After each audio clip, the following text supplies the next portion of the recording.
All right, so we're back here again talking about correlates of crime. And so we'll leave off with our last one, which tends to be race and ethnic background.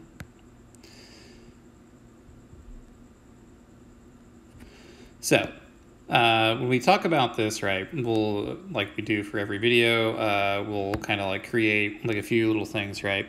So typically, number one, right, is that we look at the past. And so we look at the body of research of what happens in many cases, right? We know a couple things. Typically, item number one is that most studies compare criminality and criminal offending white versus non-white people. Now, immediately we know that there are several problems with that.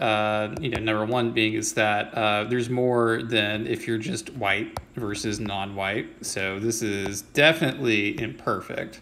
It does not capture the full range of diversity and ethnic backgrounds that exist in the United States. You consider Hispanic Latinx populations, Black, African American, Caribbean American people, Asian Americans, Middle Eastern, Pacific Islander, American Indian, First Peoples, things like that, right? And so we know already that this is a problem, right? We also should keep in mind, right, is that in studies that do compare specific groups,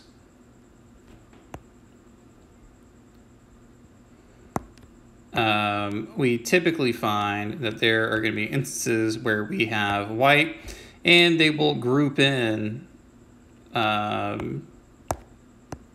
white and people who are light complected and have a Hispanic or Latinx background.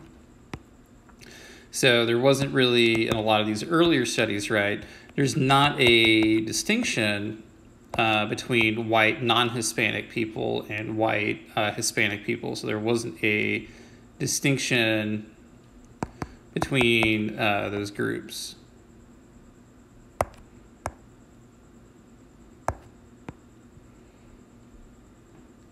The other part that tends to come up, right, when we think about these kinds of groups, what makes them different, right, is that, it sort of like creates like this comparison, right? So we know we have this lack of variation. We know that we're measuring it poorly.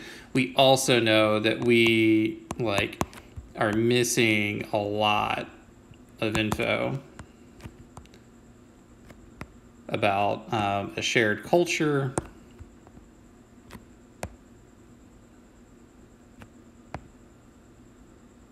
of like, so does culture play a role? Does there something about, that's related to family, upbringing, in terms of like rules and stuff like that, where people live necessarily, which could also play a role.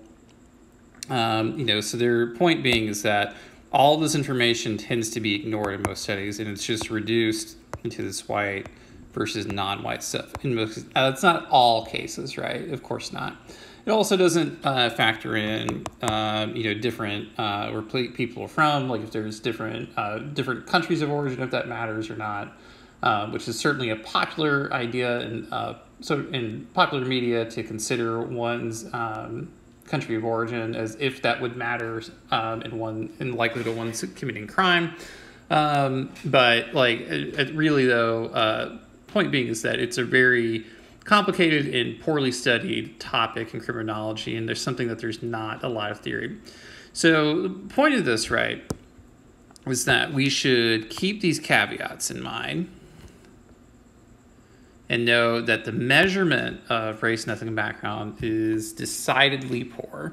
It is not something that is ideal at all. So we keep the caveats in mind. We know measurement's poor. And another thing to really keep in mind is that a lot of survey-based data takes place in universities. Data comes from universities and not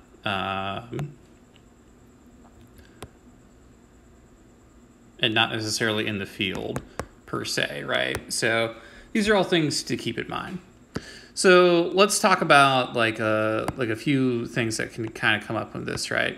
So the first thing that we tend to notice on this is that relative to white people, which is the way it's always written, it's not usually written relative to non-white people, or relative to Black African American people, or relative to Hispanic Latinx, or relative to Asian people. This is typically the way the studies are written. I suspect, it's usually because, white people are the ethnic majority in the United States, and the U.S. is a decidedly the home of most criminological research, which tends to be popular with a lot of white people, right? Especially white men. So this tends to be the way it's written, so we don't necessarily know how groups compare to each other, so we're not sure on how ethnic groups compare to one another.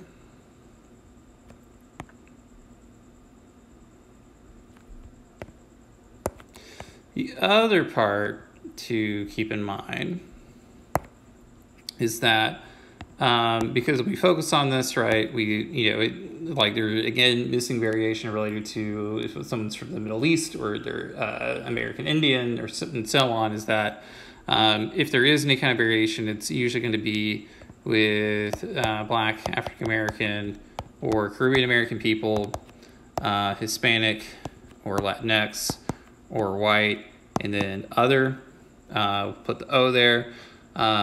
Just like in terms of these groups.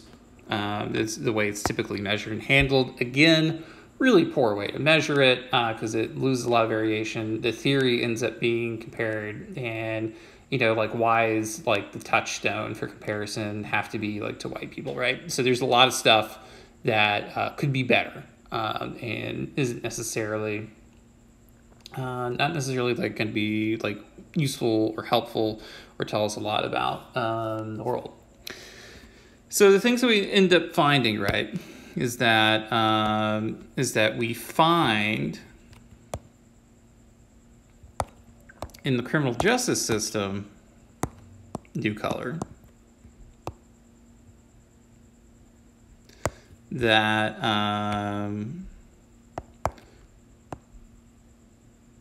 relative to white people,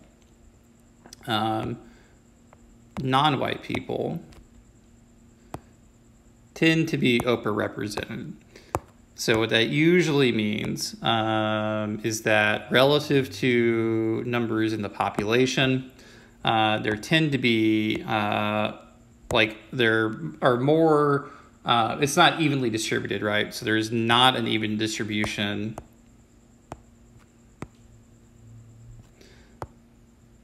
of white and non-white people with the criminal justice system. So that's the first thing that we kind of keep in mind, right? So we know this going in. It seems like a problem. So like, why is that the case? So there's a couple different views to think about this, right? And something that you should keep, as always, for all these questions, right? The point of this is to keep thinking about different questions that come to mind. So the first part, right, is this an issue of differential enforcement? So is it that the criminal justice system is targeted towards these ethnic groups, or are they deployed more in areas where Black, African American, Hispanic American, Latinx populations live, and that is a function of society targeting these people? Or is it a problem of differential involvement? So that people, relative to white people, these groups tend to show up because they commit more crime, right? So there's something in this group that not necessarily makes them more criminal, but they are more likely to commit these kinds of crimes, right? And when you start talking about things like that, right, it starts getting very interesting and very tricky to talk about this. And so, the big question then is like, how do we make sense of these empirical realities?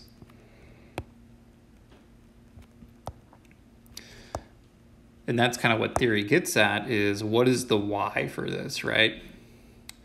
And so throughout this course, we will see and discuss these kinds of issues related to, so how would different theories explain this? And if they're unable to explain, why? And if they're unable to explain differences, does that make it like a good theory? So is it comprehensive, right? So take-home message, right, is that when we study theories,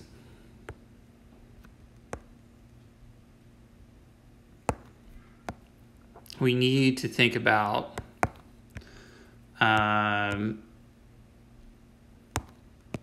how does it explain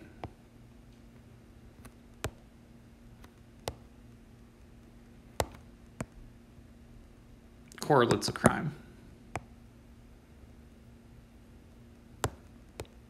So I'd be very interested to see what kind of things that come up for y'all in your discussion posts and stuff like that. Looking forward to reading those, and probably we'll end up posting some of this. So again, right now these are just ideas to keep in mind. Not really testing you to know anything.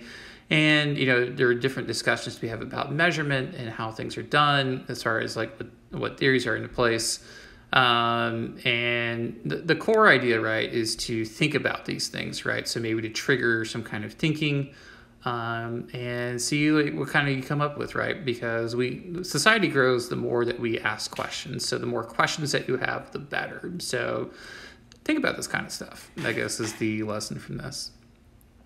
All right, so we'll call this the last video for the correlates section, and I'll see you guys when we pick up with our, I think, our first theory, right? So maybe that'll be exciting, maybe it won't. And if it's not exciting, well, hopefully you can build a bridge and get over it. And if it is exciting, excellent. Looking forward to maybe not crushing your dreams and maybe like, oh, this actually sucks. Anyway, I'll see you guys.